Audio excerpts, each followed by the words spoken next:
गुप्ता जी, या वार्ड के अध्यक्ष प्रमोद पाटिल जी, उसमें सबसे बड़ा योगदान है जो एसवी रोड का वाइंडिंग का काम है वो उनके मार्गदर्शन में। दादा साइड हो जाओ।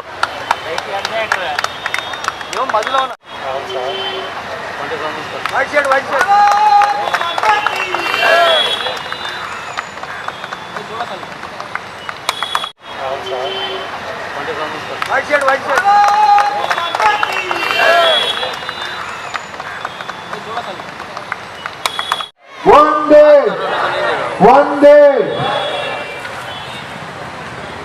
आमच्या योगिताताईंनी जी कामं 5 वर्षात लोकांसाठी भरीव कामं केली आहेत त्या कामाची लोका या पुस्तकात लिहिलेलं आहे व त्याचं माननीय खासदार श्री गोपाळ शेट्टी साहेबांच्या हस्ते त्याचं विमोचन झालंय।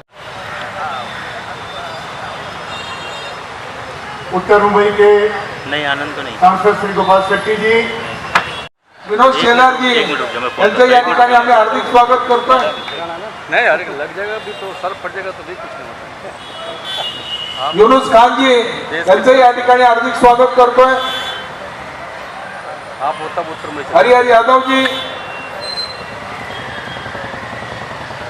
की वंदे जय भवानी, जय भवानी, जय शिवाजी। या ठिकाणी आमचे जिल्ह्याचे अध्यक्ष ताई कोहली ने 5 साल बहुत ही शानदार और जानदार ढंग से काम किया।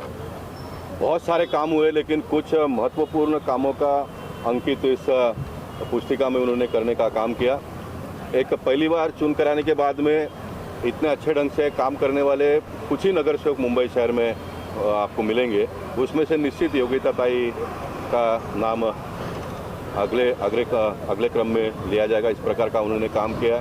एक डेवलपमेंट का विज़न सुनील और वो दोनों मिलकर मलाड में बहुत सारे रचनात्मक उन्होंने काम किए। एससी रोड का वाइंडिंग के काम में उनका बहुत बड़ा योगदान है और सामान्य लोगों को न्याय देना, कहीं पर भी कोई भी प्रॉब्लम हो तो जाकर खड़ा रहना। पार्टी का भी कोई कार्यक्रम होगा तो मुझे लगता नहीं कि 5 साल के कार्यकाल में कोई पार्टी का भी कार्यक्रम उन्होंने मिस किया होगा।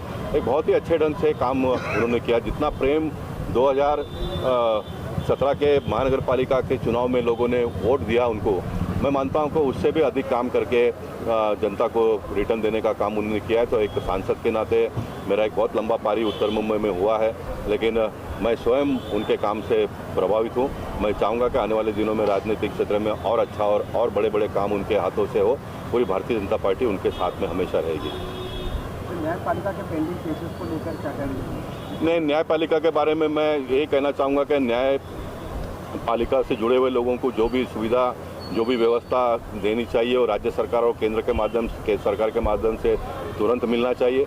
4 करोड़ से भी ज़्यादा केसेस पूरे देश भर में प्रलंबित है और ये केसेस प्रलंबित होने का वजह से ये जो हमारा पुलिस डिपार्टमेंट में जो अच्छे अधिकारी हैं उनका मैं सम्मान करता हूँ, लेकिन जो भ्रष्ट वृत्ति के अधिकारी है जो निर्दोष लोगों के ऊपर भी केसेस करके जेल में डाल देते हैं और फिर उनको छूटने के लिए बहुत समय लगता है। हाल ही में एक जजमेंट इस प्रकार का आया कि 14 साल के बाद में किसी को उन्होंने बरी किया और कहा कि भाई इज्जत हम आपको बरी करते हैं। अरे भैया, आप भाई इज्जत बरी करते हो लेकिन 14 साल बेचारा जेल में रहा, उसका कौन जवाब देगा? इसलिए डॉक्टर बाबा साहब अम्बेडकर जी मुझे कहते हैं कि इसको आप पूछो पब्लिक से। आप 14 साल किसी को जेल में डालकर भाई इज्जत बरी कर देते हो, तो न्याय प्रणाली के माध्यम से देश के लोगों को न्याय देने का काम हम आने वाले दिनों में करेंगे।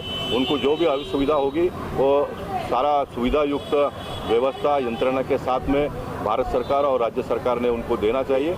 और न्याय जीरो, मैं कलेक्टर की बात करना चाहूँगा। हमारी जो ये जोन की जो कलेक्टर है निधि चौधरी उनका नाम है, उन्होंने संकल्प लिया है कि अमृत महोत्सव का 15 अगस्त को जिस दिन झंडा लहराएगी उस दिन उनके ऑफिस में एक भी फाइल पेंडिंग नहीं रहेगा। इस प्रकार का उन्होंने कामकाज शुरू कर दिया है, यानी एक भी फाइल पेंडिंग नहीं रहेगा। तो मैं मानता हूं कि पॉलिटिशियन लोगों ने इसमें से सीख लेनी चाहिए, पुलिस लोगों ने उसमें सीख लेनी चाहिए, न्याय प्रणाली ने सीख लेनी चाहिए।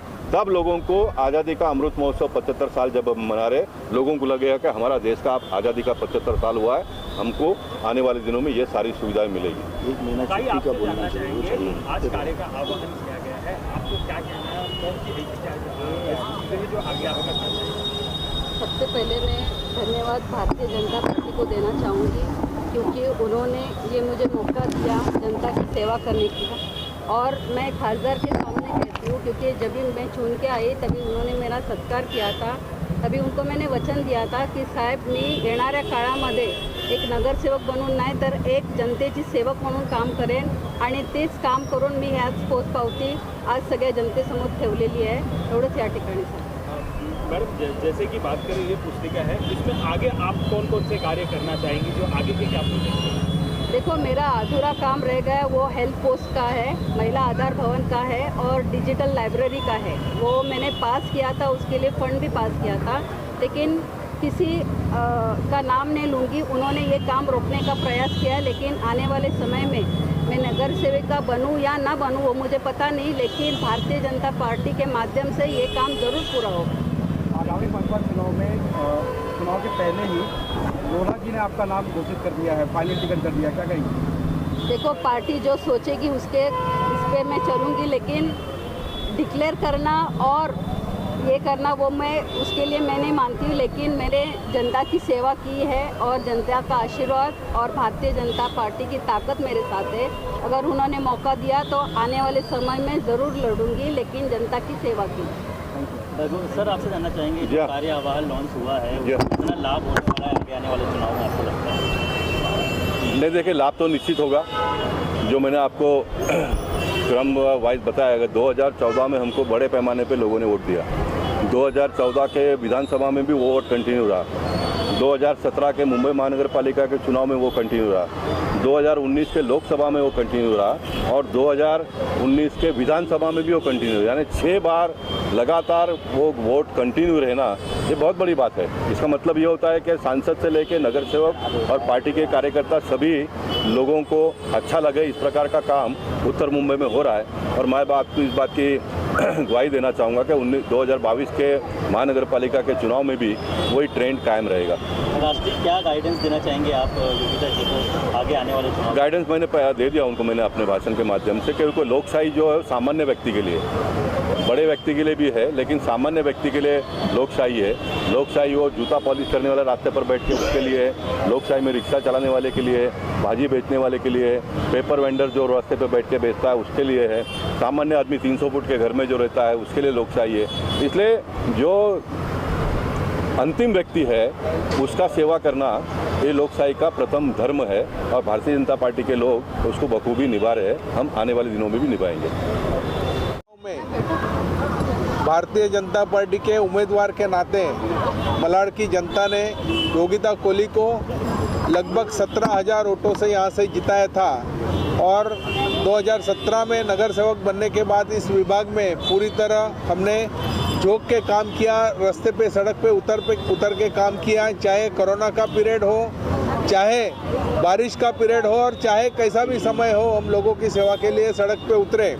और उतना ही नहीं, इस विभाग में सड़क की काफ़ी दिक्कत थी, समस्या थी, वो पूरे सड़क बनाने का लगभग 95% हमने काम पूरा किया।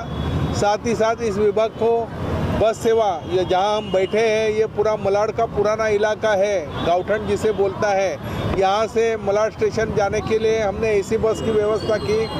कई अनेक ऐसे चौक है जिसका खाली सौंदर्यकरण नहीं, नूतनीकरण नहीं, बल्कि उसको अच्छी तरह लाइट से जगमगाहट करने का हमने काम किया और लोगों की पूरी तरह सेवा करने का काम किया। और हमने जो काम इस 5 साल के कार्यकाल में लोगों के लिए किए हैं वो लिखित रूप में और लिखित स्वरूप जो बोलते हैं सर्टिफिकेट के साथ हम लोगों में पेश किए हैं।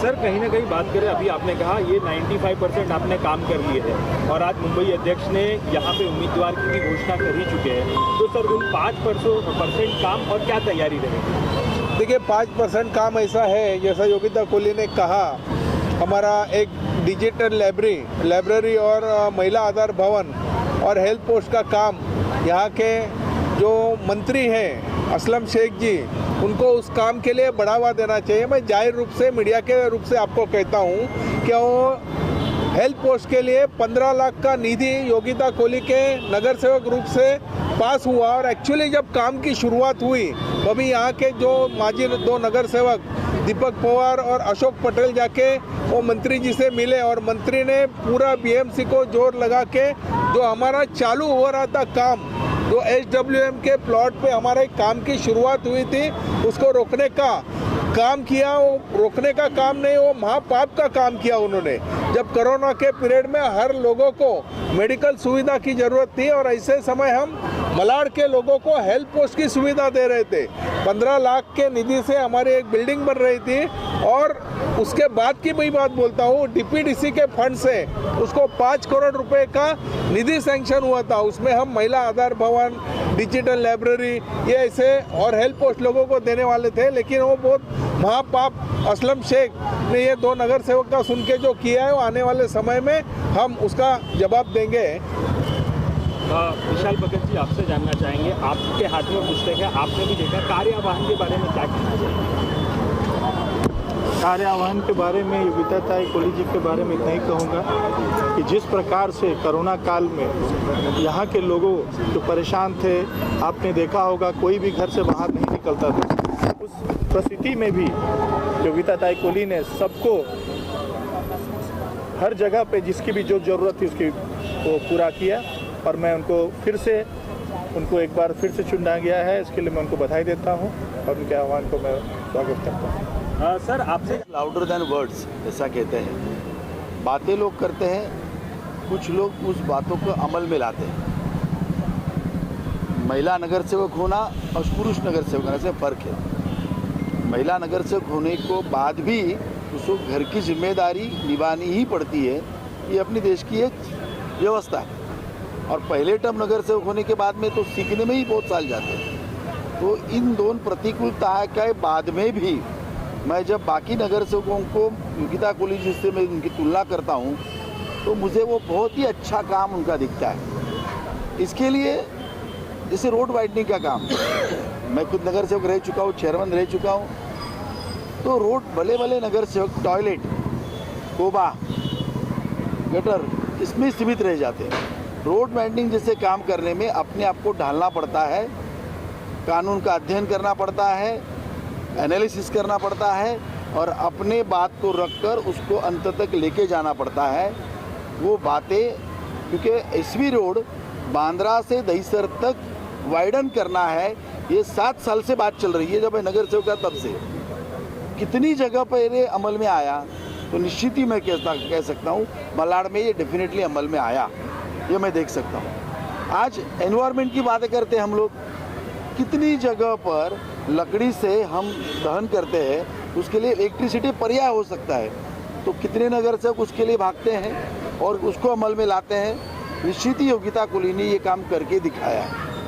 वैक्सीनेशन सेंटर की बात करें तो नगर सेवक अपने अपने इलाके में करता ही है, लेकिन हमने कोविड के कार्यकाल में सुनील कोली, योगिता कोली और लड़का तीनों को कई महीनों तक उस कोविड सेंटर में वैक्सीनेशन में काम करते देखा है।